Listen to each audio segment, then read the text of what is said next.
So DJ Chuck T, you was one of the first ones on this podcast scene in Charlotte. Look, I was one of the first people here in the Charlotte market, really in the Carolinas, to actually really do a podcast. Like really set it up and have a real live podcast.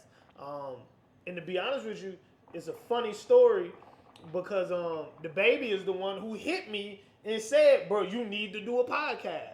And he was my first guest. This is before he blew up. This is right around the time he had the song I got a whole lot of diamonds. Yeah. Yep. So yeah, the baby hit me. He texted me on both of my phones. Not one phone, but both phones. It said, "My nigga, you need to do a podcast." All right? And I thought about it and I said, man, he right.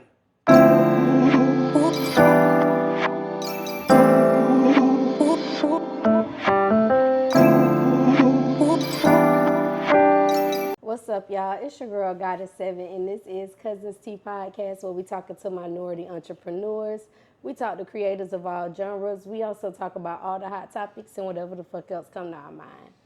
Tonight, y'all, I got a very dope individual in the building, an icon from the Carolinas, y'all. He's known as the DJpreneur. He's won over 40 awards for DJing and music. He was voted MTV's Best Mixtape DJ of 2006. He recently won Legend of 704 from the 704 Culture Awards. He rocks the clubs. He curates playlists, hosts showcases. He has been featured on MTV, BET, CBS, and covered on the New York Times, just to name a few, y'all.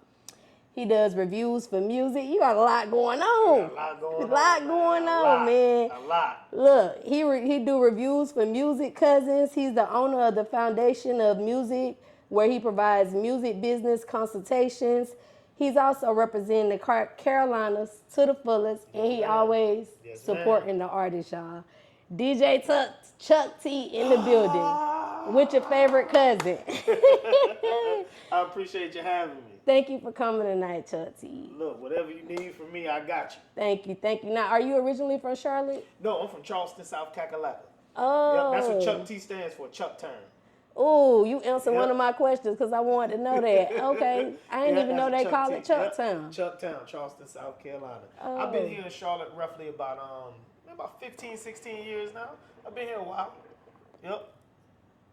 So is your family like Geechee? That's what they call it? Very. Okay. Very. You know, I've had to learn how to code switch because my accent used to be so heavy, nobody could understand me. As a matter of fact, one of my first trips to New York, the cab driver picked up on the accent, noticed I wasn't from New York, and drove me around the city, ran the meter up, and my cab ride was supposed to be, I think,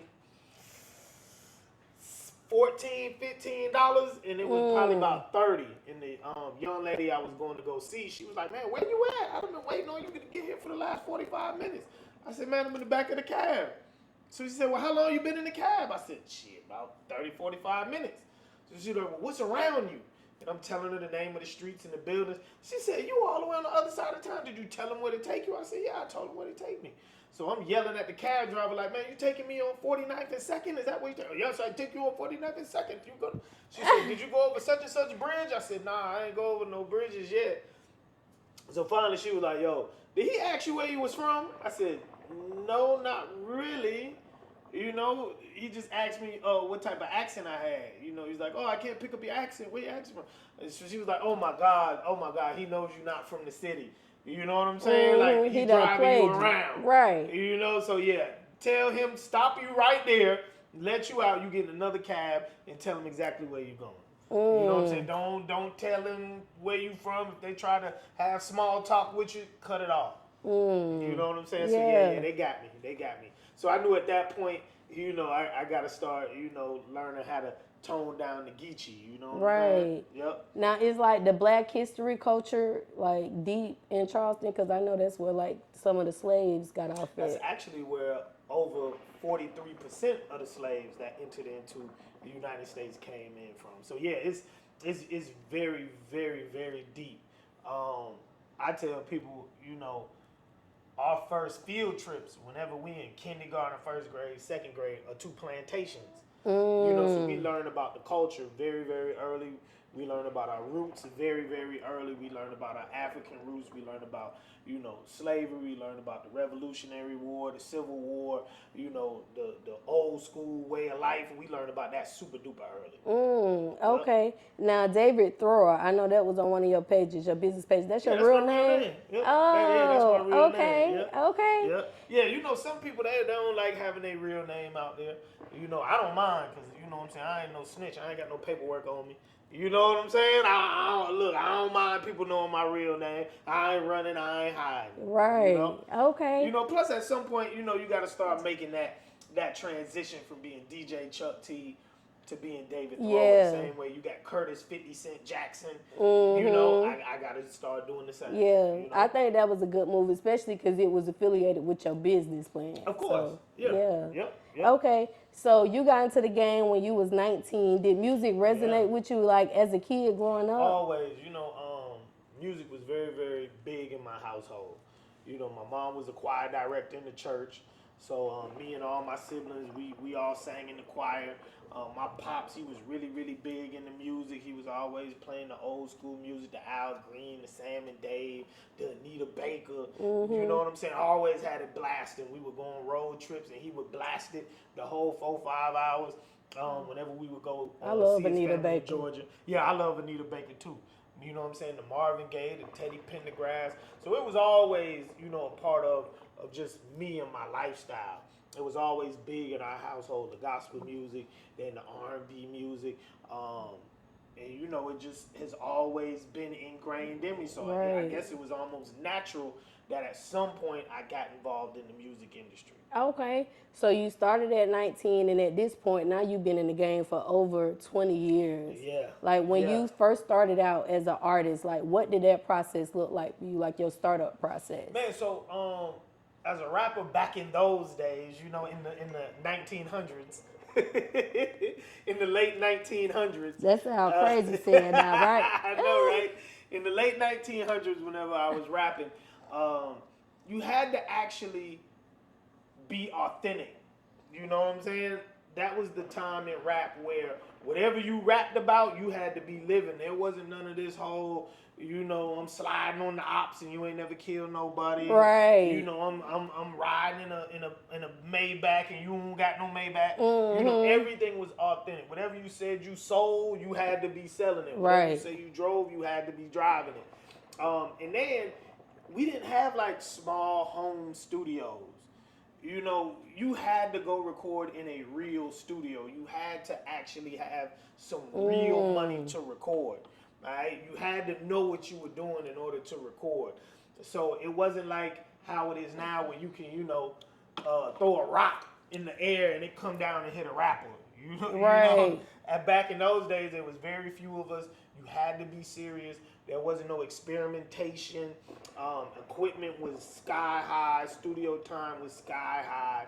So, you know, just the fact that we were able to put out albums, record music, that was an accomplishment. Back then, people used to say, like, oh, you rap? And if we had a CD, you know what I'm saying? And it was a professionally mixed and mastered CD, oh, you was instantly a star. Right. Nowadays, people say, oh, I rap, and people roll their eyes. You know what I'm saying? Like, oh my God, another rapper. You know? Right. But no, it was totally different back then, man. And it was a lot of groundwork, a lot of footwork. You used to have to meet people. You used to have to talk to people, reach out and touch people. There wasn't no internet and DMing and, you know, emailing. Do you think it was like harder then for artists to come up versus social media now? There was way more money. I don't feel like it was quote unquote harder. I don't feel like it was harder because there wasn't very many rappers.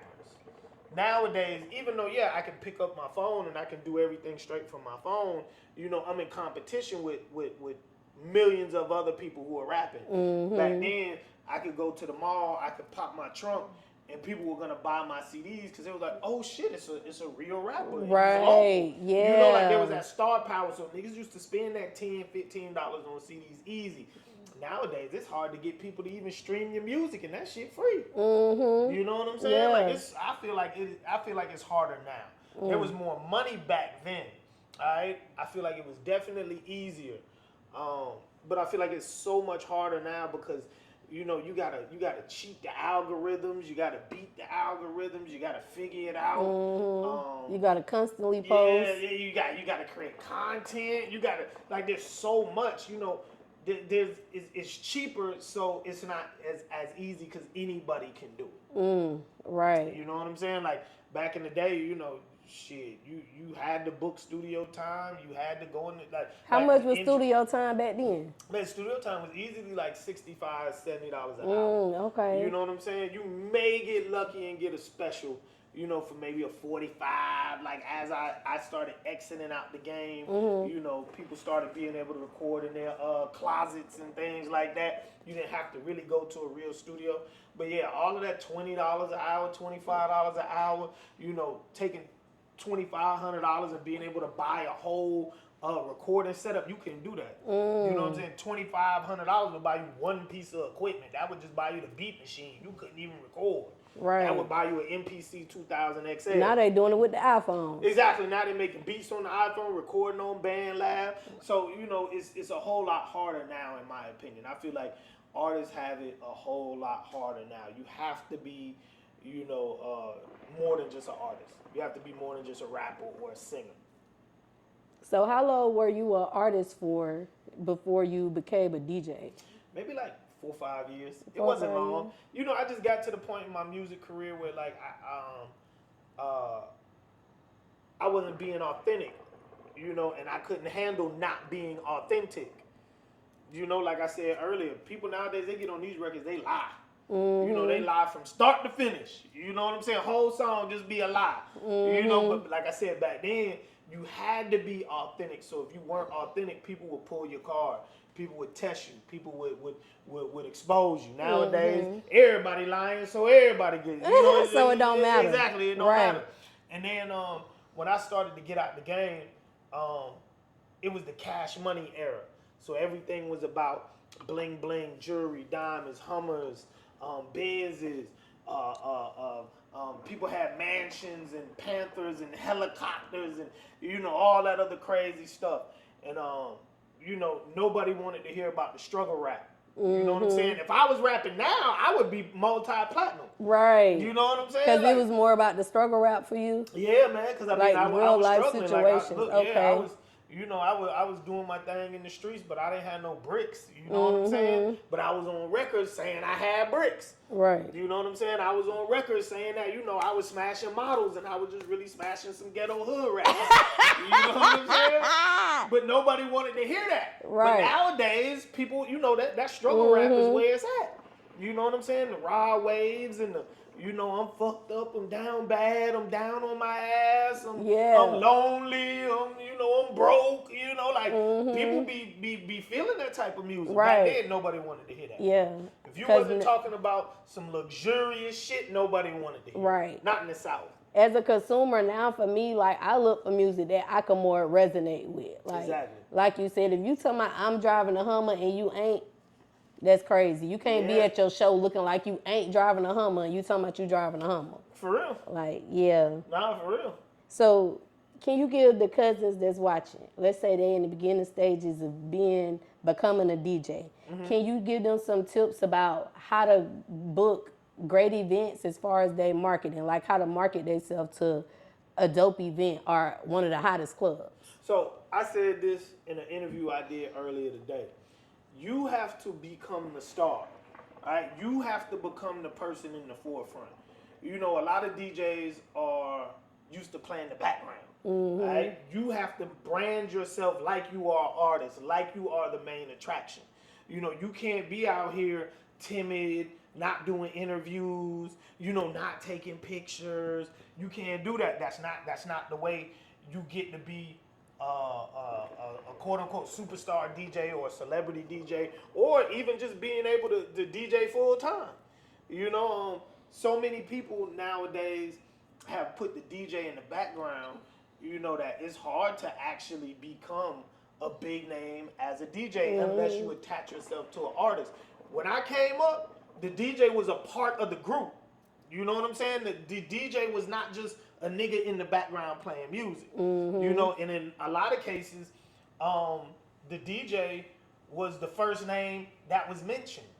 DJ Jazzy Jeff and the Fresh Prince. You see what I'm saying? Kid Capri. Exactly. You know, you had the DJ as the main attraction of the group, Eric B and Rakim. You see what I'm saying? The DJ was the person in the forefront. And then even in the groups where the DJ wasn't in the forefront, the DJ was a part of the actual group. You had Run DMC, Jam Master Jay was a part of the group. You had Salt and Pepper, Spinderella was a part of the group. Right. You know? And I feel like just with the evolution of hip hop, and once we let a lot of the outsiders and the culture vultures get in, they started separating the DJ from the artist. And that's why we have so much beef right now between DJs and artists. Right. So my first thing would be realize that you a star, recognize that you a star, and carry yourself like you are a star. All right? Don't be arrogant and stuck up now, but you got to brand yourself. You need to have the posters and the flyers. You need to be out here taking pictures with people. You need to be out here doing meet and greets. You need to be out here doing the same thing that these artists are doing. Get you some merch. All right, you know what I'm saying? Create you some content on a regular basis. Okay. All right? You look, when you out here, don't come out looking bummy. Look like the star. You know what I'm saying? Get you some real equipment.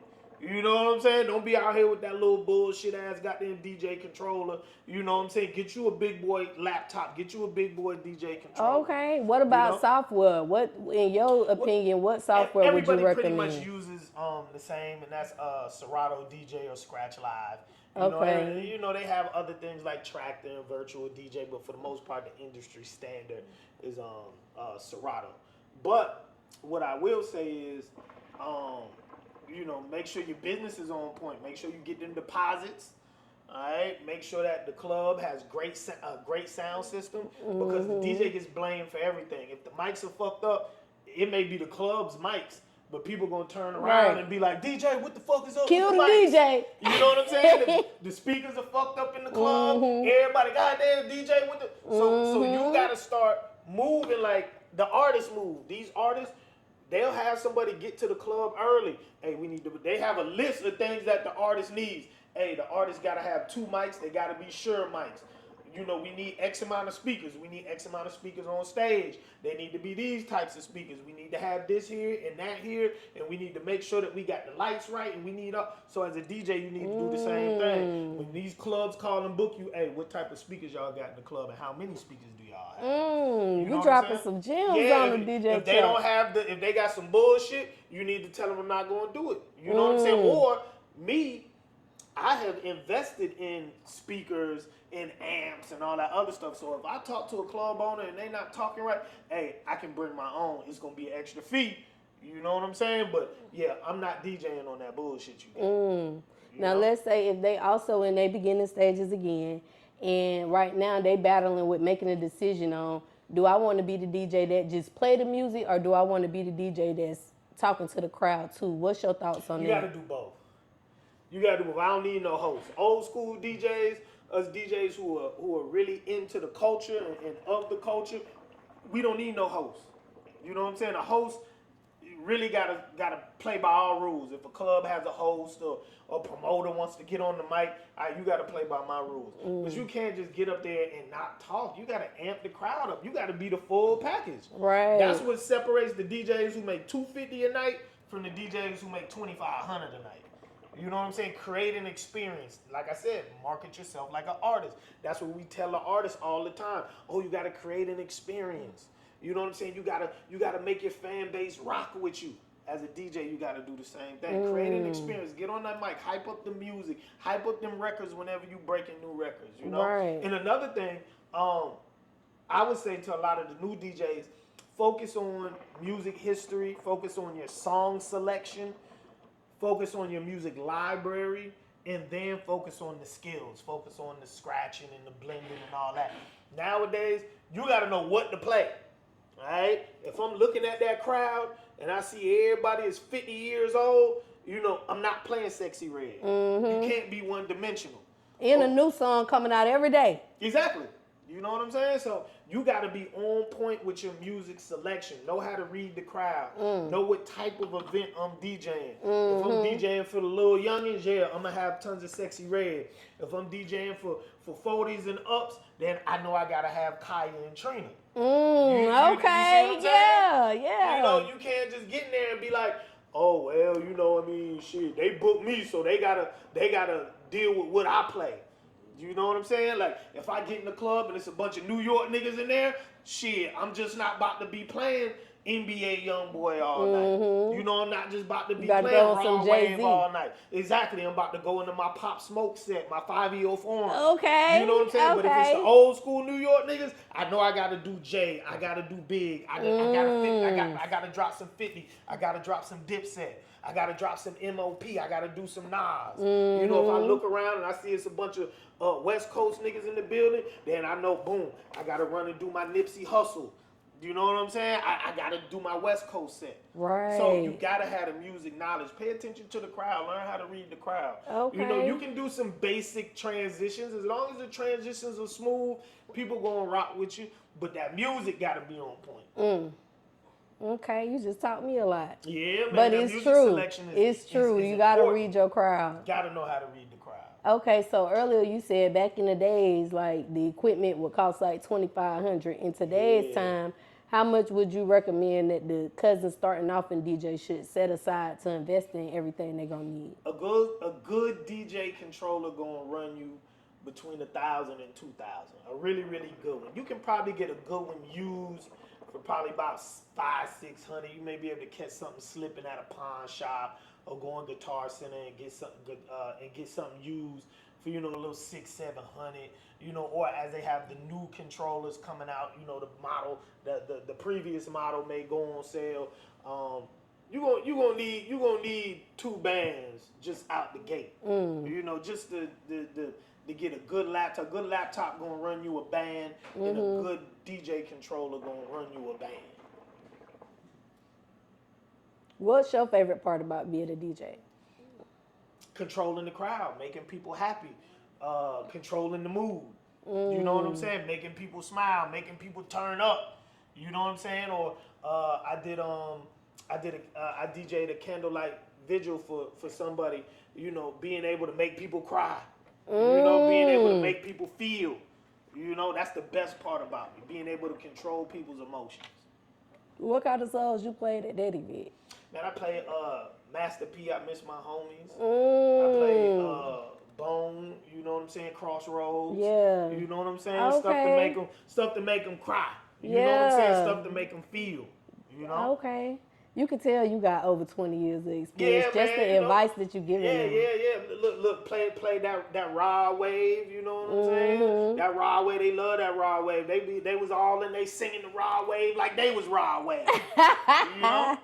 Okay, what would you say makes DJ Chuck T stand out from any other DJ? Oh man, my personality. I'm personable. The fact that I'm more than a DJ. The fact that you know, I'm not a background ass nigga. You know, I've never been one. You know, I've never been somebody who was just happy with mediocrity. I've always had to excel. So I feel like that makes me, you know, that sets me apart from a lot of people. You know, I was just telling somebody the other day, because they was like, man, Chuck, you don't feel like when you be doing these interviews, you be talking too much, you know, you sort of, maybe turn some people off, you know, with some of the things you say. You don't feel like, you know, I'm like, man, hell no, bro. You know what I'm saying? Yeah. Look, people want to talk to me. Right. Niggas don't want to talk to y'all. You know what I'm saying? Niggas do not want to talk to 99% of these DJs. There's nothing to ask them. They don't have anything going on besides, you know, DJing in the club, getting drunk, smoking weed. You know, niggas don't have no substance to them, man. Right. You know, they don't have no knowledge to give. You know, they don't have no interesting stories beside like, oh man, I was fucking this one chick the other night. They don't nobody want to hear about that shit. Right. Because You I know what I'm like when saying? you talk a lot, especially because this is like an advice podcast for black people. So when you could come on here and talk a lot and get them a lot of advice, I Hell yeah. appreciate that. Hell yeah, nah, you know, shit, niggas ain't gotta put no battery in my back. Right, cause I said you want a drink, y'all know I offer them drinks. He said, "Nah, I'm gonna get lit. nah, I'm good." Yep, I'm good. I'm good. Okay, so you was featured on BET and MTV. Like, what was that experience like for you, and how that opportunity came about? BET Rap City was really, really dope. I loved it. You know, I hate the fact that these younger DJs don't have anything like that. You know, there's nothing for them to get on real TV and get in front of crowds and get in front of people who are from other walks of life and from other areas. And to get that exposure in other areas. Sure, they have, you know, social media that helps. But man, ain't nothing like being on BET Rap City or being on 106 in Park, man. You know, I just thank God I was able to experience those. And shout out to DJ B Lord. He's a DJ from back home in South Carolina. Shout out to Pure Pain Records. They were the ones who sponsored me to be able to go to Rap City. As a matter of fact, Pure Pain Records, they were pushing an artist at the time called Camouflage. I remember Camouflage. Yep, Camouflage is no longer with us, but his daughter, Flage, you know what I'm saying, still plays basketball. And she's raps. dope, and she raps. She just rapped at the ESPYs. She got a song with Lil Wayne. You know what I'm saying? But yeah, shout out to DJ B Lord, shout out to Lukeman. Man, they definitely did the damn thing. And look, and they brought a lot of DJs from South Carolina up to Rap City. There's a lot of us South Carolina DJs. I used to love Rap City. And 106 in Park. We used to watch that. Yeah, man, they don't have none of that no more. All we got is live. Yeah, TikTok. They got Shade Room. You know what I'm saying? Shade Room ain't putting them on, though. They just talking about their business. Exactly, man. Yeah, they don't got nothing like that, man. That's why I said it's harder now. Right. It's harder now.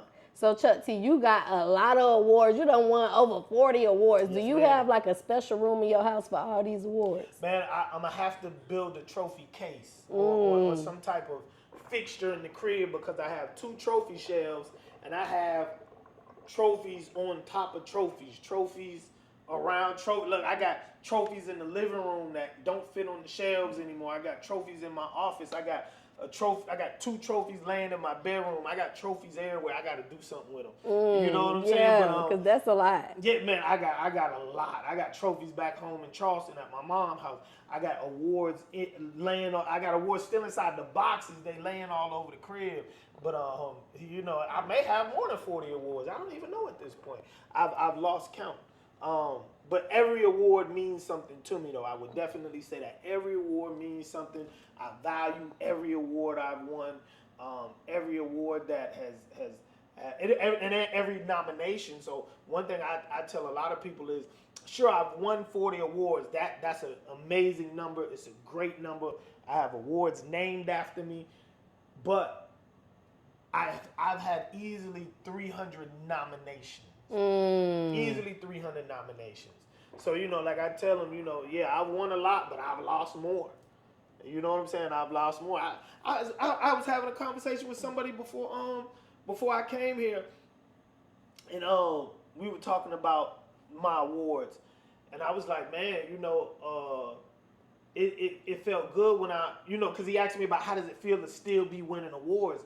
I'm like, man, it feels amazing, but I remember, you know, the fuel that I had to really, really, really get out here and pump myself up and go crazy. It came from losing. It came from being at these award shows and, you know, hearing my name get called as the nominees, and then the award goes to bigger ranking. Hearing my name get called as a nominee, then the award goes to Khaled, or the award goes to Drama, right, or the award goes to Swamp Izzo, or the award, you know what I'm saying? So hearing all these different people, you know, whose names are getting called, and I'm like, man, okay, I'm taking some L's I don't want no more L's. Right. I need my name to get called as the winner. Right. You know what I'm saying? But you know what? From an outsider looking in, we still look at it, even though you didn't take that award home, it's still a win because you was nominated with some great people. Yeah. So, man, and I got awards not just for DJing. I got awards for Hustler of the Year, Business Person of the Year. I got Legend Awards. I got all that. Man. Ooh, let's talk about that because you just won the 704 Legend Award. Like, how did that feel to know, like, and when you won other Legend Awards, like, for people to feel like this a legend, especially like you a legend and not just Charlotte, but Carolinas? It feels good. All of this stuff is by design. You know what I'm saying? Nothing that I do is random. Nothing that I do is just falls in my lap. Everything is by design. Whenever I start any type of journey, any type of business, any type of move that I plan on making, I always say I'm going to be the person at the top of the food chain. I'm going to be the person that people got to fuck with. When I moved here to Charlotte, that was the first thing I said. Niggas going to fuck with me here. You know, I didn't come here on no, I'm about to take over. Right. You know what I'm saying? I said, I'm going to find the hot artists in the city. I'm going to push them. I'm going to find the dopest nightclubs. I'm going to get them. I'm going to rock them. You know, like, it was never a mentality, and that's where a lot of niggas be getting fucked up. Yeah. You know, it was never a mentality of, I'm going to take the city over. It was always a mentality of, I'm going to mesh with the city, I'm going to push the city, I'm going to become a part of the fabric of the city. Right. That's what I did. You know what I'm saying? Hey cousins, it's your girl Goddess7, and listen, this commercial break is actually sponsored by me. Y'all make sure y'all go to Amazon and get this manifestation journal. 369 21-day manifestation journal. I'm gonna help you manifest all of your dreams, everything that you're inspiring. I'm gonna help you get there. I'm gonna guide you in this journal. Make sure y'all go check out Amazon Prime. The link is in the description. Go get your journal. All right, so DJ Chuck T, you was one of the first ones on this podcast scene in Charlotte. Look, I was one of the first people here in the Charlotte market, really in the Carolinas, to actually really do a podcast. Like, really set it up and have a real live podcast. And to be honest with you, it's a funny story because the baby is the one who hit me and said, bro, you need to do a podcast. And he was my first guest. This is before he blew up. This is right around the time he had the song, I got a whole lot of diamonds. Yeah. Yep. So yeah, the baby hit me. He texted me on both of my phones. Not one phone, but both phones. It said, my nigga, you need to do a podcast. All right? And I thought about it, and I said, man, he right. So I went out, bought me a Canon camera, and as a matter of fact, you asked me about who's buzzing earlier. It's still the same Canon camera. It's a Canon 70D that I went out and bought at the time. It was one of the top-of-the-line cameras. This was about 7 years ago. It was one of the top-of-the-line Canon cameras. I went and bought me an L series lens, you know, and man, I put some money into it, man, and I was one of the first people to do a podcast here in the city. And he was my first guest. I had him, I had Hot Boy Shaq.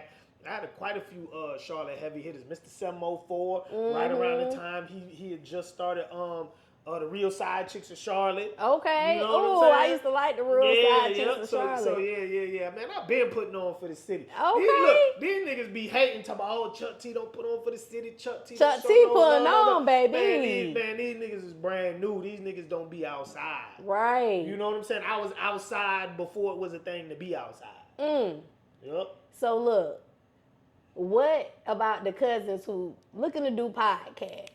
Like, what would you say they should have? Because that was 5 years ago. Right now, in today's time, what do you say is a safe amount of money they need to set aside to invest in their podcast? Because this shit ain't easy now. No, it's not. But I will say this: you ain't gotta put a lot of money into it. You don't gotta. You could come with like a cool little 12, 1300 and be straight. You know what I'm saying? You got these nice lapel mics right here. When I do my interviews, I don't got the nice DJI ones like these top of the line. You don't gotta get the top of the line. You know, you can get some good ones off Amazon for $125. You know what I'm saying? You can use your iPhone if you got an iPhone 12 or better. You know what I'm saying? All you need is the right lighting. You know what I'm saying? Your sound quality got to be good, and your video got to be good. Mainly your sound quality got to be good. All right? Because people can cut the video off, and if the sound is good, they still gonna fuck with it. Right. What You know what I'm equipment saying? you started off with? Man, I still use it. I use a Zoom field recorder. All right, and that's what I would use to actually record the audio. And then I had my Canon 70D camera, and I would just overlap the audio into my editing program. So the audio was totally different. The audio that I used was totally different than the audio that came out of the camera.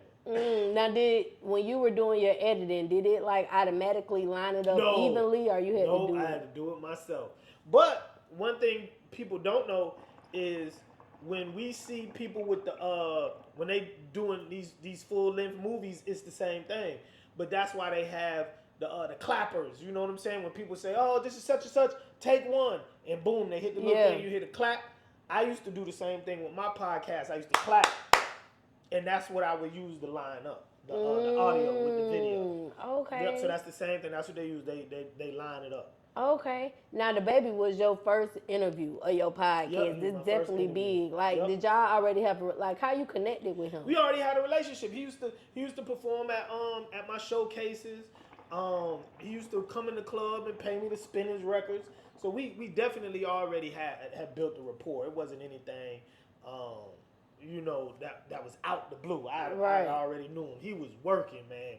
That nigga was working. He was a work horse. Him and his team, his whole team, TG, Prince, Dada, King Carter. Man, I could go on and on and on and on and on. Man, his whole team worked. All of them worked, man. All of them worked.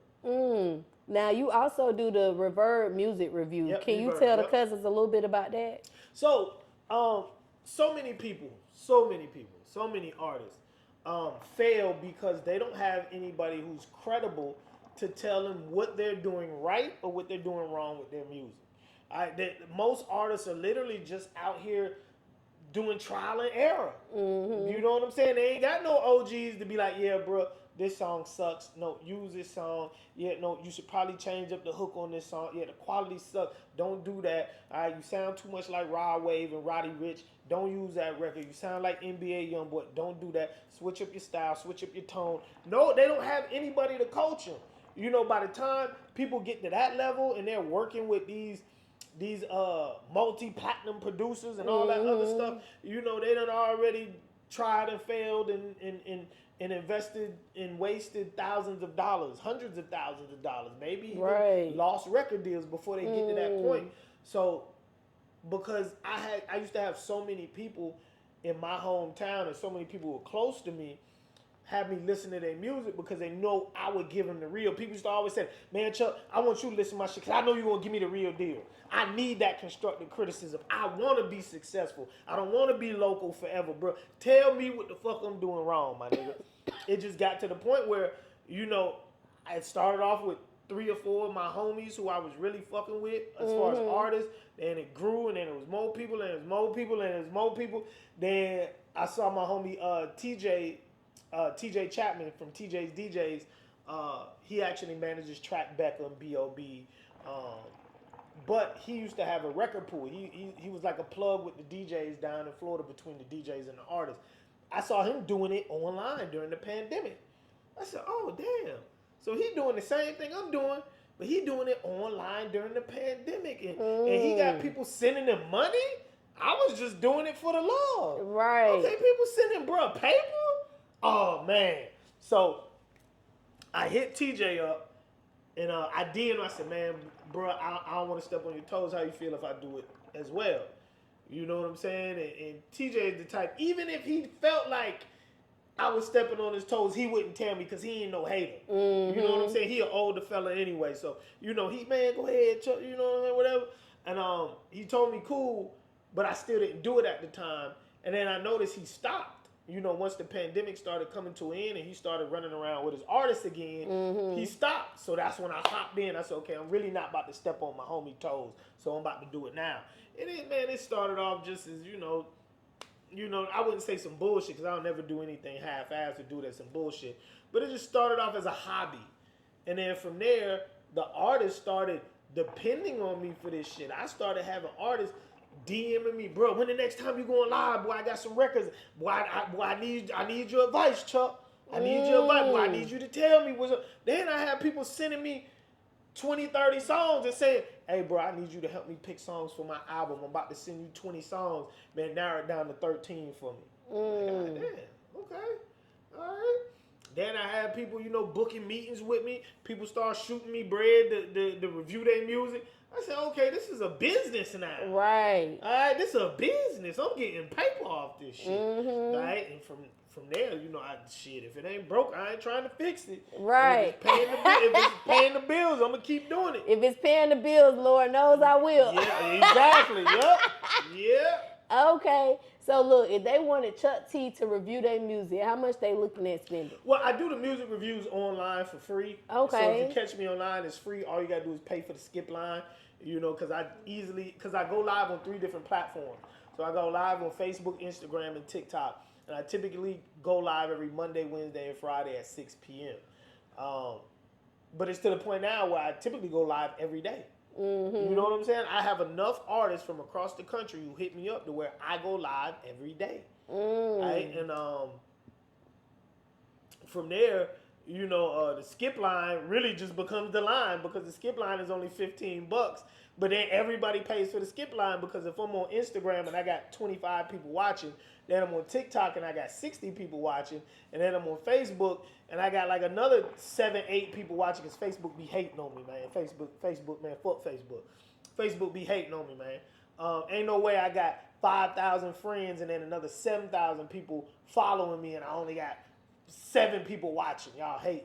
But anyway, but I get so much music that people just pay for the skip line, so the Cash App going off the whole time. You know what I'm saying? But it's free. You pay for the skip line. But then if you want me to do something outside of being online, if you like, bro, let's sit down and help me pick tracks for my album, or help me pick a single, now it's gonna run you anyway between $150 and up. Okay. Okay. Now you said you have people from across the country, like all over the country. Yeah. So did you use like some of those social media marketing techniques that you was talking about earlier? Of course. Yep. Okay. So one success story that I have from the Reverb, and he's fresh on my mind because I just talked to him. It's an artist from Virginia. His name is Lowski. So Lowski had one of my peoples helping him work a record. His name is Madu, Leonard Madu. So Madu is one of those people who helps artists get their music out to DJs. So Madu hit me up. He said, hey, I'm working with an artist from Virginia named Lowski. Listen to this song. He got a song with Fujiano called Lord Have Mercy. We think it's a single. We think it may be a banger, but I'm going to send it to you. I want you to tell me what you think. So I played it on the Reverb. Fucking amazing record. I love the record. The crowd loved the record. It was one of the first 5-star perfect records I ever had on the Reverb. All right? So boom, from there, now I'm hitting the Lowski nigga up like, hey, this record go crazy. Madu sent me the record. This shit go hard. So hey, bro, well, what you think I should do? Should I push it with, how should I push it? How hard should I go with it? Do you really think it's a hit, or you just pulling my chain, bro? So now I'm building a rapport with Lowski, and I'm telling him, no, this is what you do. This is how you do it. This is how you need to do it. This is what you need to do to push the record. This the direction you should take with the record. And he pushed the record. Man, probably about 4-5 months later, he called me and said, Chuck, I just signed with Rick Ross. I'm on Maybach Music. I said, man, stop lying. He said, no, bro, I'm on Maybach Music, what? Bro. He Fucking said, with Chuck gonna get you signed. Look, that nigga, and he wasn't playing. He was for real. He had the pictures with Rick Ross. He had the video with Ross in his office signing. He got the Maybach Music chain. Ross be having him at the crib and everything. I said, man, thank God. Right. You know who that reminded reminded me of? Who you reminded me of? Speaking of like how you like giving these artists advice, you done help them come up. Like it reminds me of the Black Godfather. You ever seen that? It's a documentary. I've seen with Clarence. No. I've seen the ads for it. I have not actually seen it. You should look at it, because that's what he did for like the black culture. Like people would just come to him for advice. Oh, okay. All right. Yeah. Yeah, and the same thing happened with an artist named Baby J. So Baby J's manager used to tune in to the reverb all the time. You know what I'm saying? Shout out to bro, cause he just came home from the feds not too long ago. But Baby J manager used to always hit me up and send me songs from Baby J. Man, what you think? What you think? What you think? How you feel about this song? What you think about this song? You think this song is hot? Man, you think we need to push this song? What you think we need to do with this song? What type of vibe you think we need to come with on another song? And you know what I'm saying? He used to always submit music for Baby J. And sure enough, probably about 4-5 months later, he same thing. He hit me in my inbox. Hey, big bro, boy, we just fucked around and goddamn signed a deal with Slip and Slide, because you know they from Florida, so you know signing the Slip and Slide. If you from Florida, that's like up here. You know what I'm saying? That's like being from New Orleans and signing with Cash Money. You know, or signing with No Limit. So man, look, I just love the fact that man, I am able to point people in the right direction. I would never take credit for those artists getting their deals, but I will take credit for the fact that I put them on the Wood Records to push to get them those deals. You know what I'm saying? And Baby J's manager is T Rich. I'm sorry. You know, I caught a mental blank real quick, like, but his name is T Rich. Shout out T Rich, man. You know what I'm saying? And look, I'm proud of you. Stay out the feds, bro. Stay home. Stay home, bro. Look, you're making an impact. Stay home, bro. But yeah, T Rich, real cool guy, man.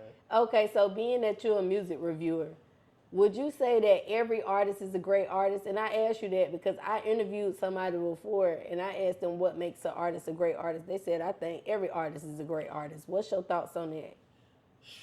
What? Well, I don't know who told you that. I'm going to leave it right there, though. You know what I'm saying? Because at the end of the day, I don't know who told you that. I don't know their philosophy behind that. I would definitely say we have some artists who are trash. I said, nah, some of these artists, this music be trash now. We do have some artists that are trash, you know. But what I feel like makes a great artist is more than just the music, right? Because good music is subjective. Right? There's no such thing really as good music. Right? When you ask somebody what's good music, I hear that word all the time. But if you make good music, what's good music? In your opinion, what's good music? I mean, great music. I mean, so at the end of it, so what I was about to say is, you know, you have people like Lil Yachty. He sucks to me, but Lil Yachty can put 25,000 people in an arena right now.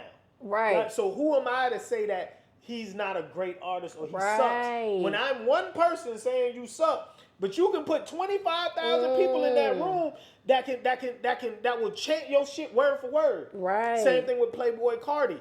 I think Playboy Cardi sucks, but Playboy Cardi can put 35, 40,000 people in an arena right now who will sing his words, sing his song word for word. Same thing with Travis Scott. I'm not a Travis Scott fan. I feel like his music sucks as well. But Travis Scott is iconic. Right. So who am I to say his music isn't good? Right. But what I will say is a great artist is an artist who connects with fans, finds his niche or her, finds their niche, has their own lane, connects with their artists, connects with their fans, and turns each one of those fans into a super fan. And a super fan is somebody who not just will listen to your music, but will buy tickets to see you, buy merchandise, you know what I'm saying, and build a connection with you. What would you say allows an artist to remain relevant? Like, they've been relevant for 10 years and they still hot. Like, what you think makes that happen? Staying authentic, but then not getting old or being that old ass nigga who's always mad or bitter or talking about the old days. Embracing the new, but then staying authentic to yourself. Like a Boosie, like a Jeezy. All right? I couldn't tell you any of the new shit Boosie has put out in the last 7 to 8 years. Well, let me not go that far. Yeah, I couldn't tell you none of the new shit that Boosie put out. But Boosie is super relevant. Right? He's found new ways to stay relevant outside of music. He still continues to drop, you know, but there's not a record that he makes, that he has made in the last decade that could beat Set It Off or beat Exciting. You know what I'm saying? There's not a record he's made, but he's still relevant. That boy get on Vlad TV, them numbers go crazy. Right. You know what I'm saying? Boosie do a show, it sells out. Everybody know you book Boosie for a show, Boosie gonna sell that bitch out. Yep, because I'm over there, wipe me down. Exactly. Wipe me down. As a matter of fact, I take that back. That song crazy. They say that on crazy. Okay, that's the only song that I know that he's made in the last 7 to 8 years. You know that I know. But he consistently drops. Boosie dropped 2 albums a year. I can tell you none of the songs on none of them shit. Okay. But he's super relevant though. He is. He is dope as hell. I love Boosie. Yep. Shout out to you, Boosie. Okay, now with Charlotte, it's a lot of talent in Charlotte. A lot of talent. What do you think, in your opinion, is the reason why there hasn't been more mainstream artists coming out of Charlotte with all the talent that's here? Man, they're not focusing on the business, and then they stay home so much. Man, get y'all ass out of Charlotte. All right, all y'all artists who swear y'all are talented, man, take your talent someplace else.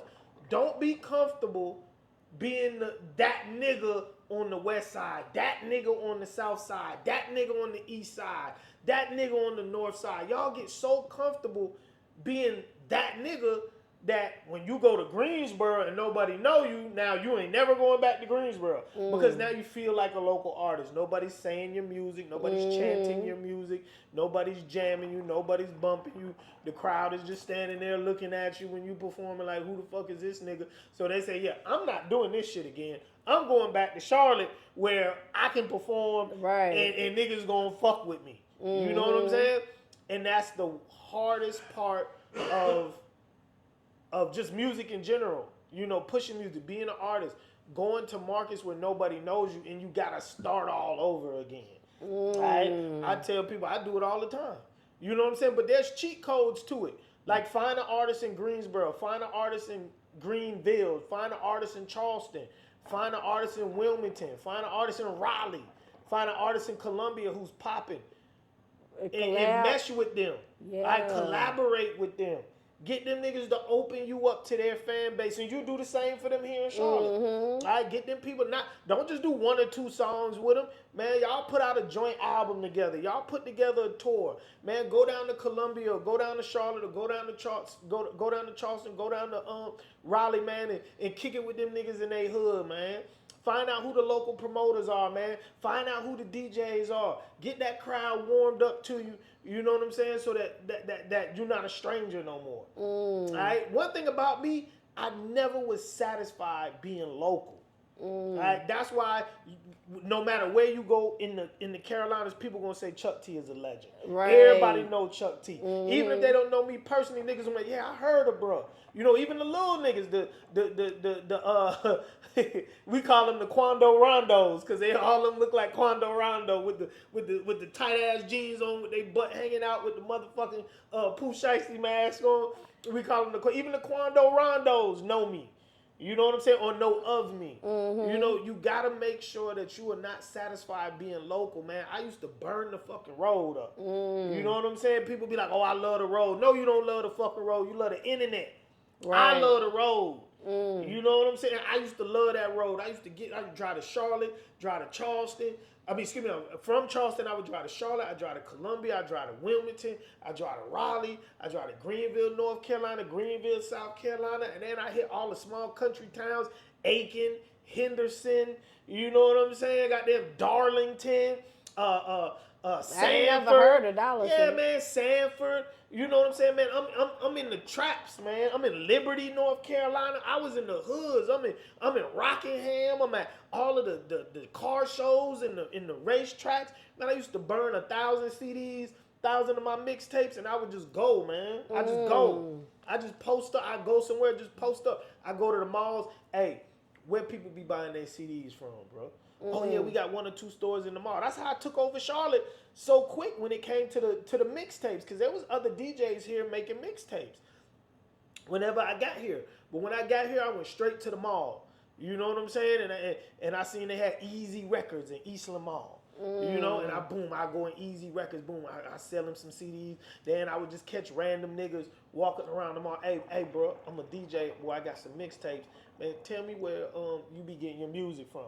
Oh, we over here off the 4. We do the, boy, I'm over here, Carolina Ballers in Freedom Mall. You know, that's where I get my shit from. Oh, I get it from the gas station. I get it from this little store, this little corner store, this little clothing store owned by the Arabs over here off Wilkinson. I get my shit from Dirty South, the car detailing spot off Wilkinson. And man, I would go and I post up in this spots. I find who them people was. I sell them CDs wholesale. I would put the CDs out. I would pop the trunk at the clubs. This is back when the White House, before it was the White House, and it's actually about to be a strip club.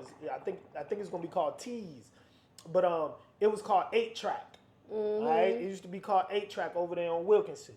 Man, I used to post up in the 8-Track parking lot, pop the trunk, and sell CDs. I used to go to the Crush parking lot, pop the trunk, sell CDs. I used to be at the Vox selling CDs. You know what I'm saying? I used to be in the trap. I used to be in the hoods, man. I used to be at All Stars on Albemarle Road selling CDs. Okay. You know what I'm saying? I never was satisfied being local. When I came to Charlotte, I tried to figure out who did I need to plug in with.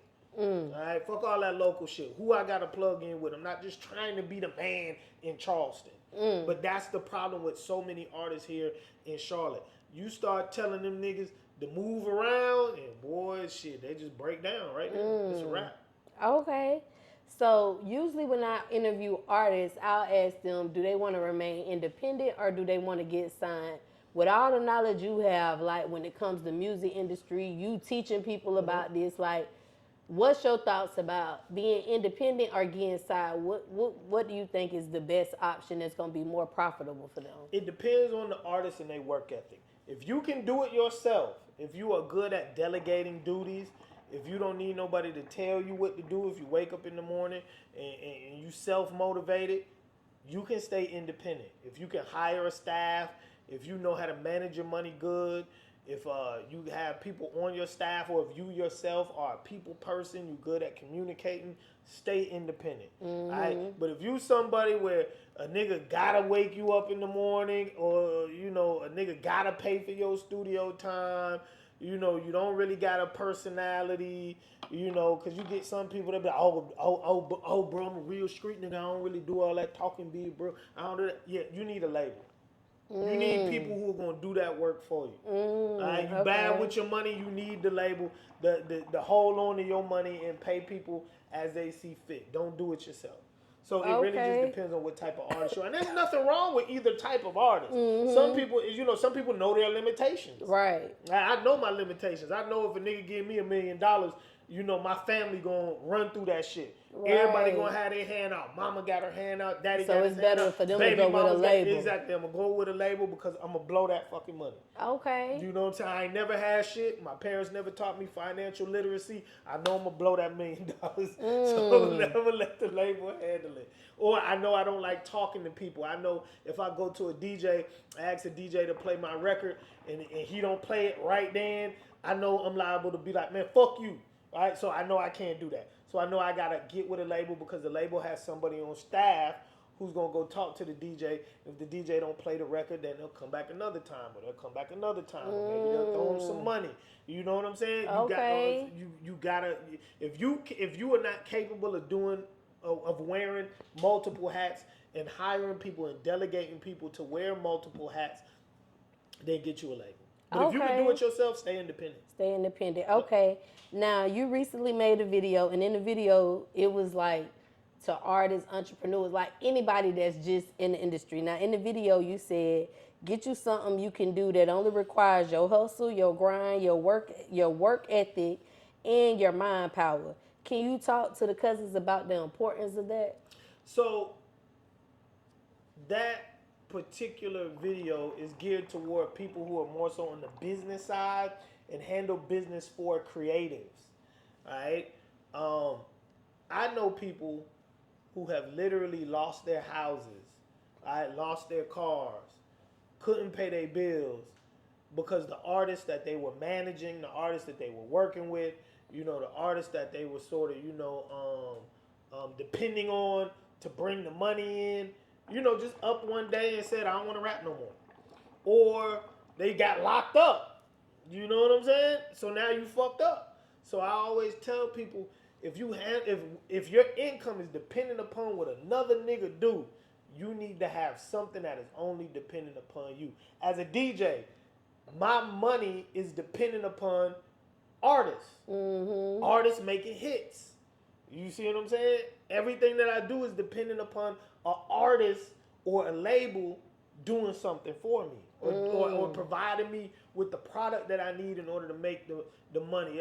Depending upon the club owner making sure that he keeps his liquor license and he has proper security. Because if a nigga shoot up the club, now the club getting shut down and now I ain't got no job for something that I didn't even do. You see what I'm saying? So I tell people, find something that you do. That's why in the video I said, that's why I have the foundation of music, my music business class. That's why I do the music reviews. That's me. All that is me. Right. You see what I'm saying? If I don't want to do it one day, then I'm fine. Right. You know what I'm saying? But if I want to do it every day, then I'm fine. If I want to charge a certain price, then I can do it. If I want to go up, if I want to go down, it's me. If I wake up in the morning and I want to teach a 50-person class or I want to teach a 10-person class, I can do that. It's all me. It's not dependent upon how another nigga feel when he wake up in the morning. Right. Okay. What's up, y'all? It's your girl, Goddess7, and this episode is sponsored by a couple different sponsors. So y'all already know I had to shout them all out. First of all, y'all, I got to shout out Robinson Hustle 8. Because guess what? They branding us over here. Y'all see these cute little glasses that I be drinking out of? Hold on. Let me take a sip. Y'all see this? Y'all see this right here? Y'all see this cute little liquor ice bucket, whatever you want to call it? They made all of that.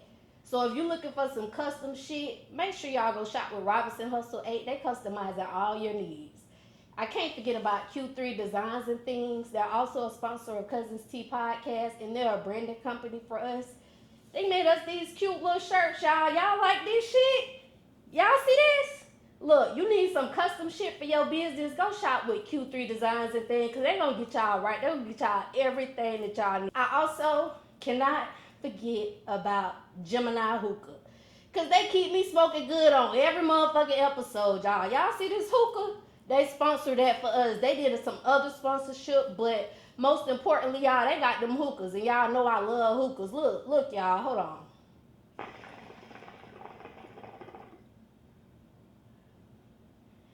See that cloud? See how that smoke just come out real thick, real cute or whatever? You could be smoking like that too, y'all. Go shop with Geminiih Hookah. They got these ice packs. They got these portable hookah tips. You can take this thing anywhere with you. And they got hookah candles, y'all. They got different shisha flavors. They can make you anything you want. So make sure y'all go shop with Geminiih Hookah, y'all. Go get y'all hookah. Until next time, cousins. Bye. Okay, so when I saw you at the awards, because I was at the awards too. Which awards? The 704 Culture Award. Culture. Okay. Listen, when I tell you, you was dressed to death. Oh yeah, swag on 1,000. Yeah, look, boy, I had to come in that thing doing something different. I had to come through different. I came through in the all white. With your cowboy hat on. Right. Bro. You know what I'm saying? Did you already know from the, in the beginning of the day, yeah, I'm finna go shut this shit down? Man, I already knew it. So when I won DJ of the Year at the Southern Entertainment Awards, I wore all black. You know what I'm saying? So I had all black. So I said, man, what can I do to top the all black, the black on black? So I was like, man, I'm gonna do the white on white. You know what I'm saying? So I had a white suit in the closet already. And I had just bought the cowboy hat. I was coming back from Salisbury, North Carolina. I stopped at gas station. They had a little shop next to the gas station. I seen they had the hats in there. So I just went, just to see what they had. My dad is a big hat person. He got the fedoras and the Godfathers and the Kangos. You know what I'm saying? Pops always keep a nice little brim on. So I just went in to look at the hats, and boy, I seen that white hat. I gotta get it. I need that. Lady said, oh, it looks nice on you. I put it on. I was like, oh, you don't gotta sell me, baby. I'm gonna get this regardless. So I'm looking at it, but I was just waiting on the occasion to wear it. So I actually didn't have a hat on. I just had the suit on whenever I got ready to leave. And then next thing you know, I said, damn, I got the white hat. Let me go check the hat, see how the hat look with the fit. Man, I put the hat on. I said, It went perfect. "Ooh." You was killing them, I not said, oh, I'm Chuck T. coming. Yeah, OG status. You know, if you getting the Legend Award, you got to come OG status. I didn't want to come like the young niggas because I'm not winning one of the young nigga awards. They honoring me for being a legend, for being an OG.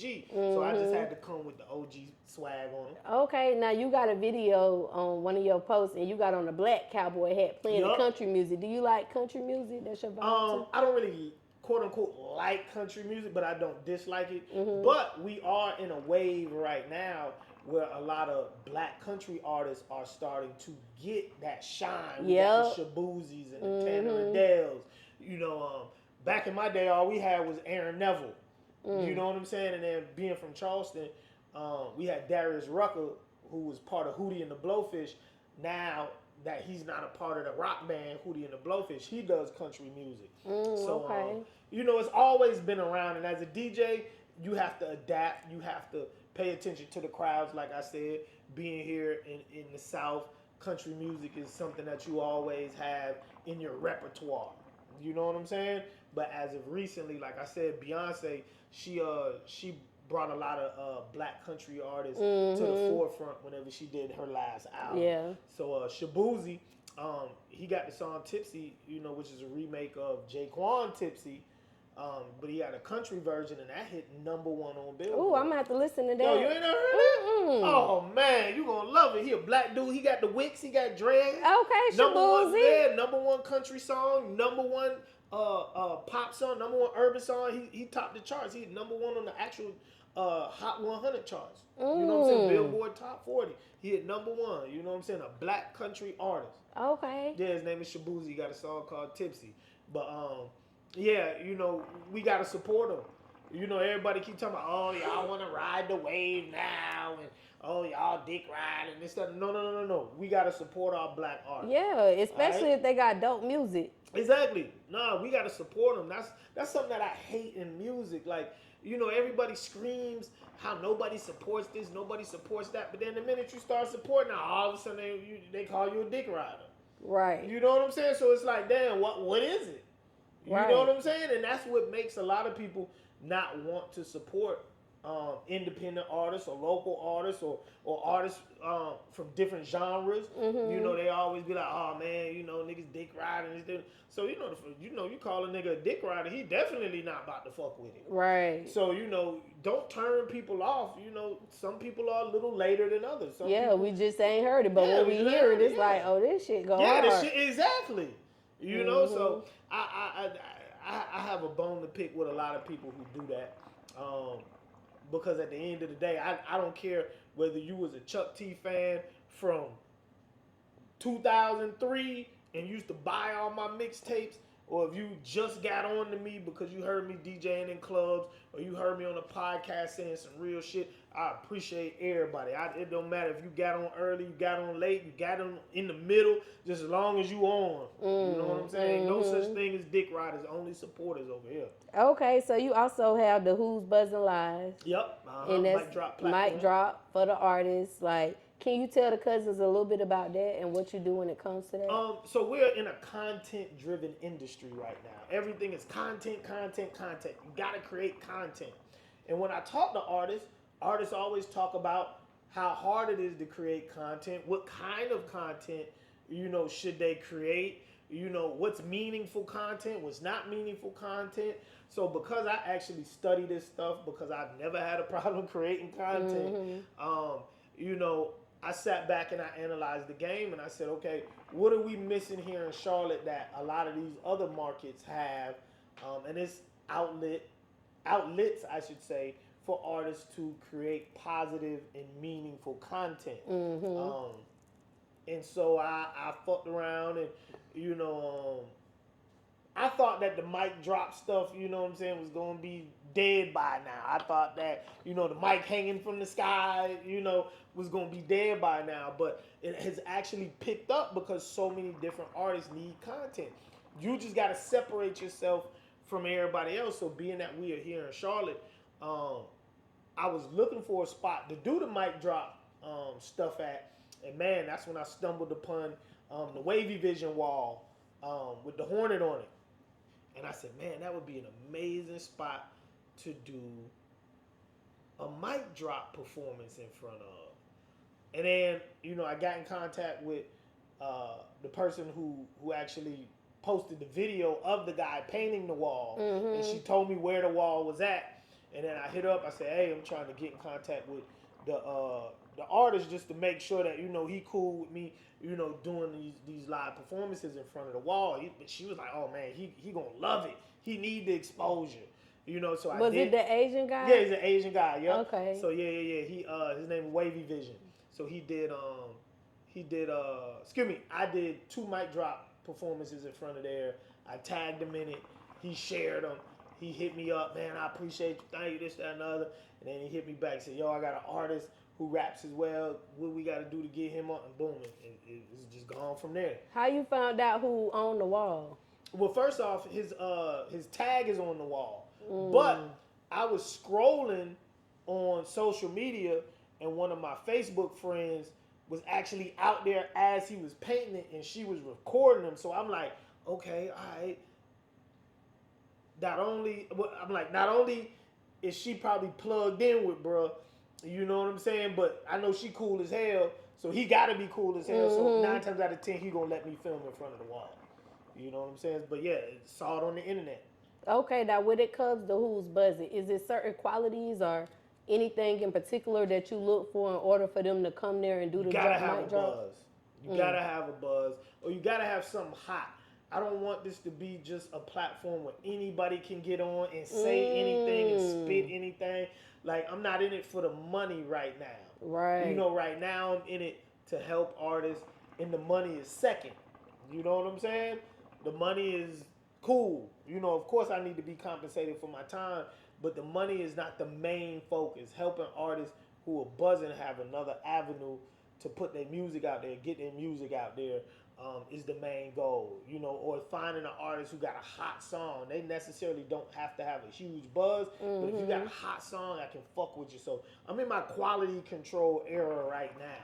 If I ever get to a point where, I get fucked up financially, then, you know what I'm saying? Shit, I'm gonna anybody might be able to do anybody. You gonna see the worst artists in the Carolinas on that bit. But hopefully it never gets to that point. But it's an amazing platform. I want to constantly make sure that I'm giving the shine and using the platform to help the artists who are making great music. Okay, so any cousins that's watching, they got dope music and they wanted to come check out they want to do the mic drop. Yeah, man, hit me up 843-279-8483. So what price range are they looking to spend if they come? So it's different price ranges because one is just for the mic drop, and then I do interviews in front of the wall as well. You know what I'm saying? So you can get a mic drop, you get an interview, you get a mic drop and an interview. But it's going to run you right now anywhere $300 and up. Okay. Yeah, okay. Yeah, I ain't tearing niggas' heads off. Right, okay. I ain't tearing niggas' heads off. What's your favorite part about doing the mic drop? Breaking up the monotony of what I do every day. So I'm one of those people who have adult ADHD. I can't be locked into one thing for too long. So being able to break up my days and go down and film and then edit and then post the videos, and it keeps me on my toes. It keeps me having something else to do other than just teach my classes and DJ and do music reviews and all that. It allows me to be able to not be on no ADHD medicine. Right, okay. What's your best mic drop experience that you done had so far? Oh, man. I had an artist named Flexo. Flexo, if I'm not mistaken, is from Pageland, South Carolina. But where the wall is at is on a busy street in Charlotte. And we have that big party bus where they bring the tourists through, and, it has the open windows, and all the tourists are driving past. And they be getting drunk on the bus. They be getting drunk on that bus. So as he's performing, the bus pulls up. You got about 50 old white people hanging out the bus. Hey, they seeing us out there. We got the camera, I got the mic drop, I got the lights. You know what I'm saying? So they thinking it's a real production. So they think he's a star. So he get amped up. You know what I'm saying? And one of the guys is like, "Hey, you thirsty?" So we like, what the hell he talking about? We thirsty. So the guy Flexo, he has a real big personality. So he like, "Yeah, I'm thirsty." And next thing you know, the white dude from out the bus, he throws something at him. He catches it. It's a beer. So he like, "Oh shit!" They say, "Thumbs up, man." So Flexo like, "Hey, let me get another one." So then they throw him another beer, and then everybody's like, "Hey!" It was super funny. It didn't make the video. I thought about putting it in the video, but I was like, you don't want to do that. You know, they probably weren't supposed to be throwing the beer to him. You know what I'm saying? But at the same time, man, just being along that wall, being on that wall, on that busy street, when you have so much going on. What street is on? It's on Caldwell Street. Oh, yeah. So it's right by Tattoos and Booze. Okay. So whenever I shoot on the weekends, you got everybody who's going to Tattoos and Booze. Everybody who's going to Don's and all that, they're over there and they looking and they, watching. And you got people who walk up and they be like, "Yo, this song kind of hot." So today I was recording a young lady named Lena Sky. Oh, yeah, I like Lena Sky. Yeah. So, she out there half naked. So they over there with their mouths wide open watching her do her mic drop performance. Okay. So it was fun. It was an amazing experience today. Okay, I like Lena Sky dope. Yeah, no. Yeah, she's dope. Very she's dope. Real dope. Okay, so you also the owner of the Foundation of Music. Yep. Can you tell the cousins a little bit about that and what it has to offer for artists? So that's my music business class. We focus so much on entertainment that we don't focus on the money. We don't focus on protecting our rights. We don't know the business at all. We don't know where our money is going, where it's coming from. Nobody is really out here focused on following the dollars. There's over $2 to $3 billion in artist money that has accrued over time that is just sitting that they don't know is there. It's in what's called a black box. It's unclaimed money. And it could be because their music isn't registered properly. It could be because their addresses may be old, but it's money that's literally just sitting. Right? And that money sits for 3 to 5 years, and after 3 to 5 years, the company that collected the money gets to keep it. All right? Whether it be a streaming platform, whether it be a PRO, whether it be a MRO, it's just a shame that so many artists are out here, independent artists are out here starving whenever a lot of them have enough money that is sitting, that is unclaimed, to where they ain't got to starve. Right. And nobody is really focusing on the money. The white people, the Jews, they focus on the money. They focus on, the monetization. They focus on how to shop the music and how to use the music in movies and use the music with major brands. They focus on how the music is going to get out there. They focus on the merchandise. They focus on the business. And all we as black artists do is focus on the entertainment aspect of it, the creation aspect. And somebody else is eating more off of your art than you are. So I just got tired of seeing artists go broke. Who shouldn't be broke. How do you sell $10 million? Excuse me, how do you sell 10 million albums and you broke? You know what I'm saying? Where did the money go? Especially whenever, records are being sold for $17, $18. We're talking about prior to streaming. This has been going on for decades. Right. Now. You know what I'm saying? And even with streaming, these record labels are having record profits. All right, everybody talks about, the music business is hurting. Ain't no money in music. Ain't no money in music. Not for you, but the record labels are literally having some of their best years ever off of streaming. And I sat back and I talked to artists, I talked to managers, I talked to people who used to own labels, and I figured out what's the problem. All right. How are these issues happening? How are people not owning their masters? How are people not owning their publishing? how are you able to sell 10 million records and still be broke? How does this stuff Yeah. just start? How does it originate? And I found the problem. I found the source of the problem. And I built my curriculum from scratch, from the ground up, to teach artists the ins and outs of the music business, how to find their money, follow their money, how to protect their rights. And I don't really teach them what's a good situation or a bad situation. I'll let them decide what it is, but I want them to know what type of situation they're getting themselves into. All right, how big of a hole am I getting myself into? Right. How long will it take me to pay back this record deal? You know, how much is my publishing worth? How do I collect royalties whenever my music is played on the radio, or whether, or if it's used in a TV show? You know, like, how do I collect that money? How do I register my music to know if it is even being used in these different mediums? Right. You know? Okay. What's one tip you can give the cousins about protecting their music? We know they got to get copyright. Got to get it copyright. But because you got your business class, you can't give them all the tea because you got the class. They're going to pay to go there. But what's one tip you can give them as far as protecting their music? Always, hold up. I was about to say something, but I need to update what I'm about to say.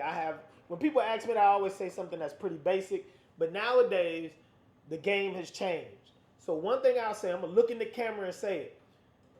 If you are rapping over a leased beat, right? What that mean?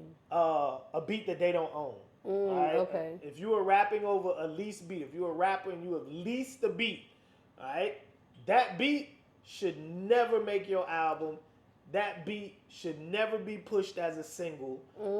That song, all right, is for promotional use only. Use it on a mixtape. Use it as something just to throw out there. But never put money into a leased beat. Never put money into a song that you recorded over a leased beat. You're only hurting yourself. All right? You're only hurting yourself. Leased beats are just for exercise. They're just for promo. Don't ever push a leased beat. All right? Don't ever push a single that's over a leased beat. Because you don't own it. The producer owns it. And not only do you not own it, but you don't have any rights to it. And anybody can use that beat, right? Anybody can use it. Okay. So they need to just buy the beat out, basically. Get exclusive rights. But then even if you get exclusive rights, don't get exclusive rights on a beat that used to be a leased beat, right? Find you a producer that you love. Find you a producer that feels you. Find you a producer that you can work well with, and y'all cook up something from scratch, right? Okay, so if the cousins was looking to come to your 3-day class, how much do they need to set aside to invest in that? Man, I feel like I've done enough of the free classes. I've done a few free classes where all you got to do is pay $50-$60 for your workbook. But I'm about to stop doing the big classes because that was a 40-person class. I did a 30-person class. You know, the free classes are big. So I'm about to narrow it back down to just 10 people. We're going to lock in for 3 days, 10 people only. And I'll probably do anywhere between $350 and $450. Okay. Right? Because those big classes, we don't get through all of the material. There's a lot of questions. There's a lot of stories. You got people coming in late, interrupting class. People got to leave. It's just a lot. So we're going to do a small class. We're going to lock in with maybe, like I said, no more than 10 to 12 people. And that's how I'm going to play it. Okay. Now, what's some of the things they could be expecting to learn after they sign up and get ready to go to the class? Man, so the first day, we just set you up as a business, all right? General business etiquette. I teach them business etiquette first, all right? That's the first thing, because a lot of times, people will fuck up a bag just off of how they talk to people. You know what I'm saying? They'll fuck up a bag off of how they carry themselves. So I teach them just general business etiquette. You know, how to carry yourself in a business setting, how to talk in a business setting. And then we talk about, getting your LLC, your EIN number, DUNS number, setting up a business bank account. Day one is general business. I teach them the difference between formal and informal businesses. The difference between, having a business structure and then your tax status. Those are two totally different things that people think are the same. So the first day is just setting you up to be a business so that when that money comes, you can receive it. You know, the internet has us thinking that when people sign record deals, somebody pulls up on them with a big bag of cash and dumps it out. You know, hey, welcome to my record label. It doesn't really happen like that. That's content. Right? They're doing that for cat value. If you ever sign a record deal, any type of deal, publishing deal, licensing deal, people want to know your bank account number and your routing number, or either they're gonna write you a check. Right? So the first day we just set you up as a business. The second day we get into protecting your rights, and then the third day we get into your money. Okay. Okay. Now, do the cousins have to come to the Carolinas for your class, or do you offer online? Next week, I don't know when this is going to air, but next week, which is the week of August 4th, I'm in Chattanooga that whole week teaching my class. I'm in Chattanooga, Tennessee. Okay. But my class is not virtual. My class is in person. My goal is to travel the country teaching my music business classes. But they'll pretty much always be in person. I just feel like it's extremely information intense. Most of us learn better as visual learners. Most of us learn better in learning environments. When you start getting into all that virtual stuff and people doing it at home, you know, now you got the kids and you got taking the TV, smoke breaks, all kind of stuff. You got your bed over there. You want to lay down, take a nap. You know what I'm saying? You got your refrigerator. You want to go eat something. Nah, we need to lock in because this is important. This is a lot of money. Okay. Right? It's a lot of money. Now, have you ever thought about like doing those classes for just entrepreneurs in general, or you I have. No. Because I think that'd be a good idea. I have definitely thought about it. I'll probably come to it if you do one for entrepreneurs. Yeah, I've just thought about a general business class because my first day is general business. And then when I start getting into how to run ads on social media and on Google and how to optimize your ads and how to target different people, and I get into geo-fencing and stuff. What's geo-fencing? Being able to target a specific area where you want your ads to run or where you want to hit as far as whatever your product is. Okay. Geo-fencing. Just basically finding an area and targeting your ads in that one area where a certain demographic may be, or a certain ethnicity may be, or somebody who makes a certain income may be. You run your ads specifically for those people in that area or that demographic. But yeah, I teach all that in my music business class. Because let's just say I'm running an ad. Let's just say I'm about to drop a single. All right, I want to hit that boost button on my Instagram and my Facebook, so that I can get more people to actually view my song or my music video. I have to figure out whenever I hit that button, who am I targeting? Right? Who am I targeting? And then a lot of it is based on gender, age group, geographical location, and then people's interests.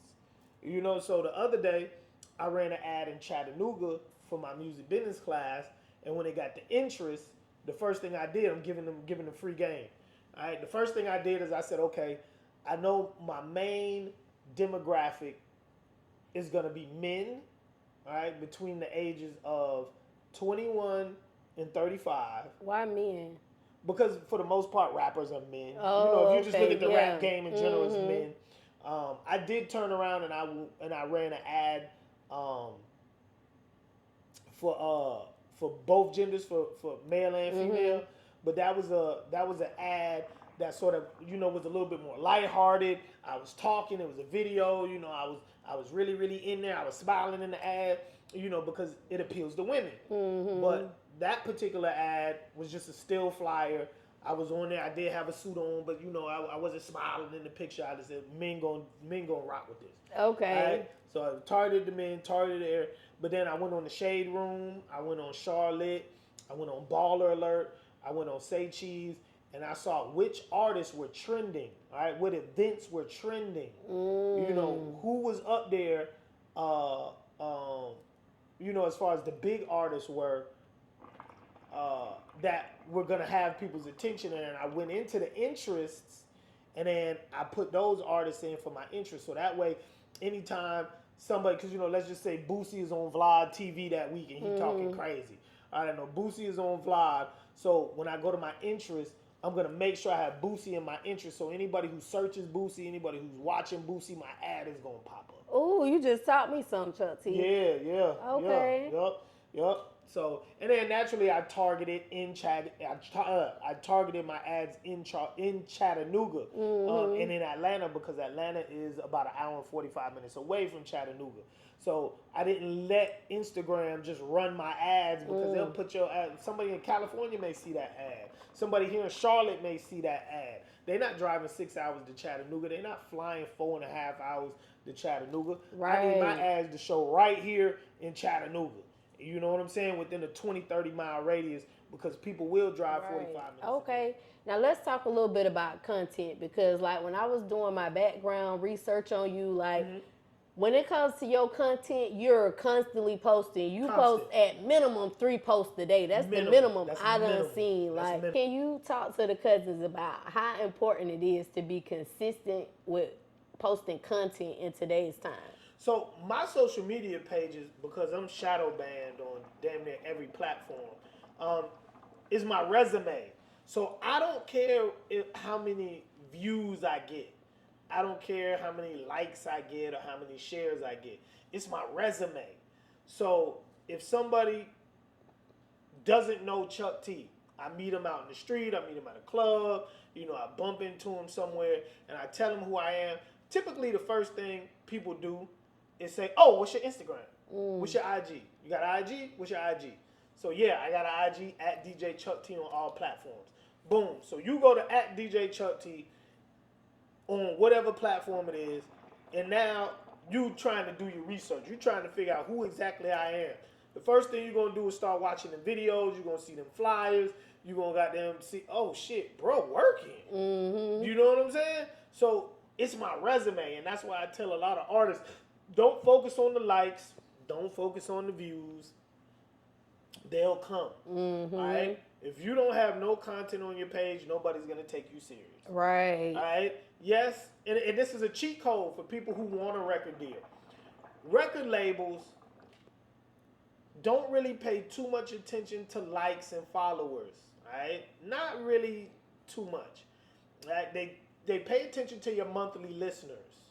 All right, they pay attention to your monthly listeners. They pay attention to your subscribers. They want to know who's tapped in with you. Then they want to see what your work ethic is like. All right, because the labels can put the money. That's their job as a label, to put the money up and to get you the exposure. All right, but they need to make sure you gonna do the work. They gonna make sure they need to make sure that if they give you $1 million, they can earn that $1 million back. All right? If I sign you for 5 albums, are you gonna be able to give me 5 albums? All right, if I sign you for 7 albums, are you really gonna be able to give me 7 albums? Or are you just a one-hit wonder? What are you? All right, are you gonna be the type of artist that we give this money to and they goddamn take that money and go crazy with it? All right, we can put you on the road with this nigga. We can put you on the road with that nigga. We can get you on Jimmy Kimmel. We can get you on the Shade Room. We can get you the famous animal shit. We can get you on Say Cheese. All right, we can get you the Vlad TV interview and the Breakfast Club interview. The label can get you all that. All right, we gonna get you the radio play. We can get you on TV. We can get you all that. But are you gonna give us the product? Do you have a work ethic? Do you have a personality? All right, are you able to be self-sufficient enough to where we gonna get that money back, where we can turn you into a superstar? So your timeline is gonna tell them that. All right, your timeline is gonna tell them that. Okay, that was something. You done taught me something now. Yep. All the people from the label, ask any label person that you know or you may meet or you think you know, if I got 50, 60,000 followers, all right? But I post once every 3 days. They're gonna be like, yeah, no, we're not about to do that. You see what I'm saying? But if I got 20,000 followers, if I got 10,000 followers, but I'm posting 4 times a day, I'm constantly dropping content, they're gonna look at that and say, oh yeah, we can work with that. We can work with that. We gonna get him in front of who he needs to be in. That we gonna 500,000 followers. Exactly. We can handle all that. You know what I'm saying? The label gonna take care of all that. They just want to make sure you got the product. Okay. So with the hip hop culture, because you know obviously you involved in the hip hop culture. Mm-hmm. If there was any changes that you could make to the hip hop culture today, would you make any changes? And if so, what would that change be? Yes, I would definitely put our culture in charge of our music. I feel like we have too many people who are not of the culture, who are not from the culture, who are not bred in the culture, in charge of our culture. Not just the music, you know what I'm saying? I know I said the music, or the question was about the music, but I'm talking about the music.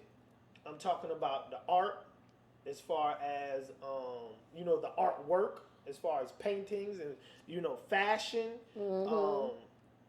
dance, TV, branding, partnerships. I put our people in charge of our music and in charge of our entire hip hop culture. Okay. Now, what's a hardship that you had to overcome on your DJpreneurship, and how did you overcome that hardship? Man, there's a lot of them.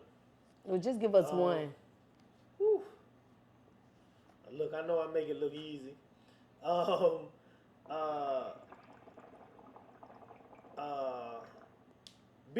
would say one of the hardships, and I still haven't overcame it, or have overcome it. Knowing when to shut up. Why would you say that? Knowing when to shut up, because sometimes some people aren't worth the hassle. They're not worth the argument. They're not worth the explanation. You know what I'm saying? And I don't mean me shutting up as far as letting people run over me or not voicing my opinion, but knowing who to voice my opinion to. Knowing who to say, you know what, you don't even fucking matter. Right. Your opinion to me don't matter. You ain't spending no money with me. You don't got no goddamn plugs to give me. You just a regular ass nigga or a regular ass chick, and nothing you say matters. Why am I talking to you? Why am I arguing with you? Why am I letting your opinion bother me? All right? Or why do I feel like I need to be wasting 20, 30 minutes going back and forth with you over any subject, because you literally are a fucking nobody. If the internet was to be disconnected today, all right, you would not exist on no level. So why am I giving you this time? Right. Okay. What can the Cousins expect from DJ Chuck T within the next year? Expanding my music business class. I tell you, I want to be in more cities. I want to help more creators. I want to help more artists, DJs, producers, managers, promoters. I want to help more people understand this music business and get the most from out of it. Okay.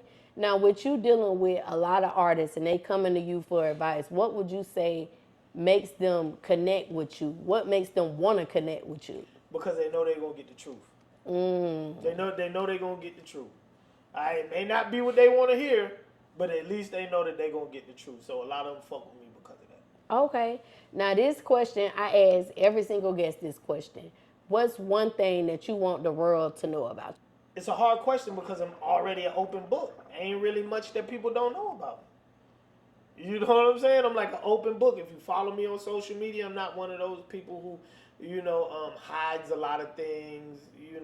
Naturally, I pick and choose what I post because not everybody deserves to know everything. Right. But most of the stuff that I want people to know, they know. You know what I'm saying? That's a very hard question because I am so open. I am so outspoken. I'm very passionate about what I do.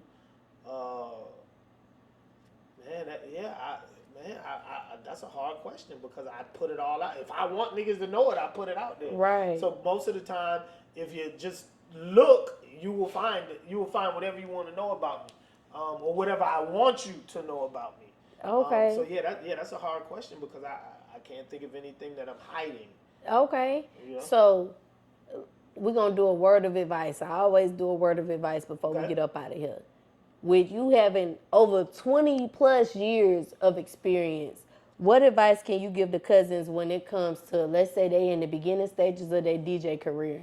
What advice would you give them when it comes to moving up to the next level and accelerating in their DJ career? Always handle your business. And that's for anybody.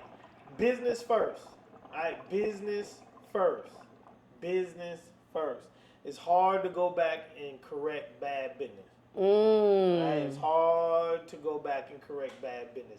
And if you let people get away with doing bad business with you once or twice, they're going to do it all the time. All right? Don't be a dickhead. Be firm, but don't be an asshole. Okay. All right? That was some good advice. All right, and then we're going to do a question of the night. Okay. Eric gets to get a question of the night. No problem. It usually be different, but lately I've been doing like political questions because, of course, we in the voting era right now. We about to get ready to vote. Yeah. So you recently posted a video with DJ Umar.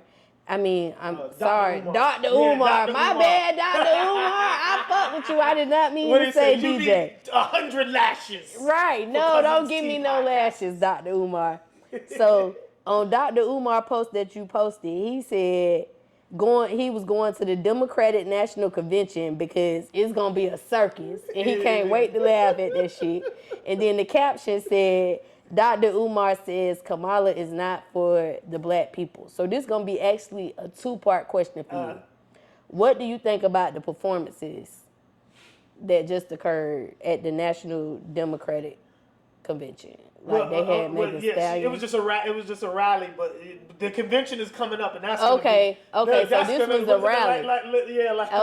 Like Umar said, that's gonna be a minstrel show. That's gonna be a minstrel show. But I feel like right now we don't need to be partying. There's a lot at stake in this election. There's a lot of things that we need to be serious about. There's a lot of things that we need to be on point about.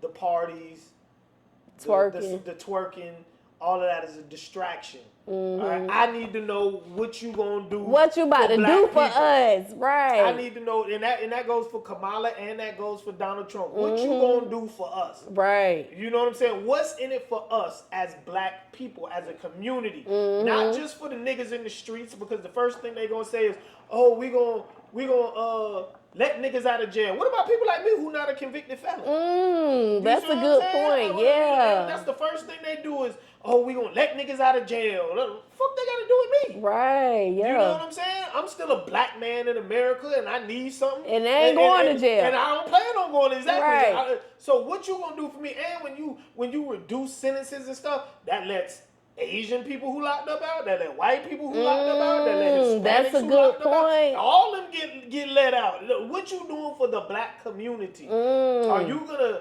offer low interest home loans for people who identify as black?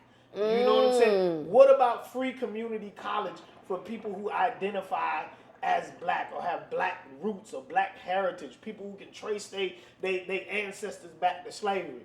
What are you going to do for us? All right, what are you going to do to improve our conditions? What are you going to do to level the playing field for us? We don't want no handouts. Just level the playing field. You haven't seen a group of people who have bounced back from the hardships of life like black Americans have. We don't need no handouts. All right, we were slaves 200 years ago, and we were slaves for over 400 years. All right, when we was robbed and ripped away from our country, they took our heritage, they took our language, they took our religion, they took everything. And look at where we are now. You know what I'm saying? So we don't need no handout. Level the playing field for us, and we gonna whip everybody ass.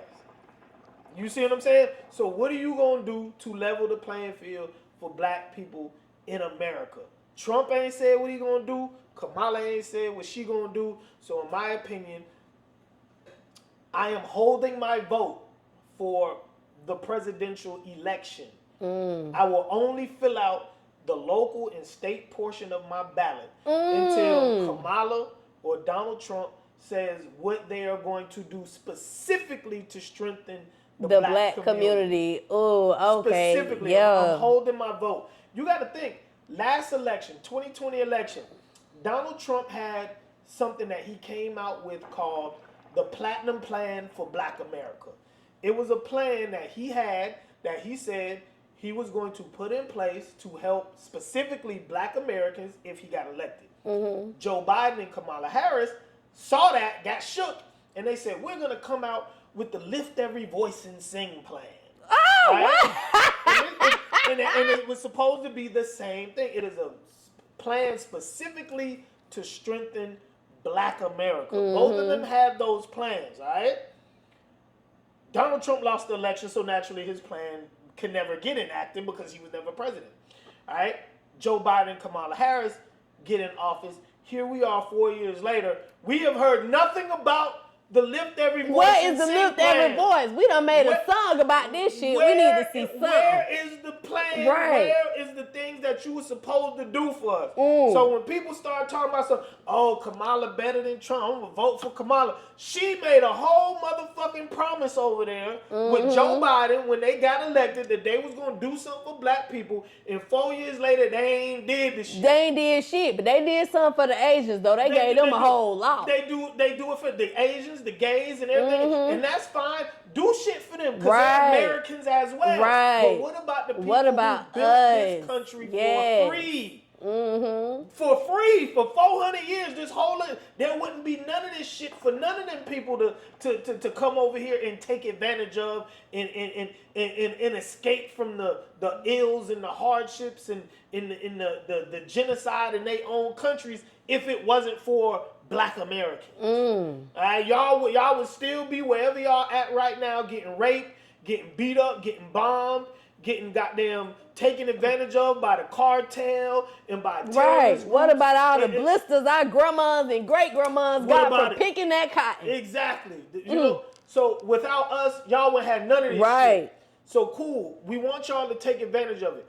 Black people have never been a vindictive and mean people. Never have been. We've always been builders. If you look back at the beginning of time, the Moors are the people who took the Caucasians out of the Dark Ages. We gave them sanitation. We gave them math.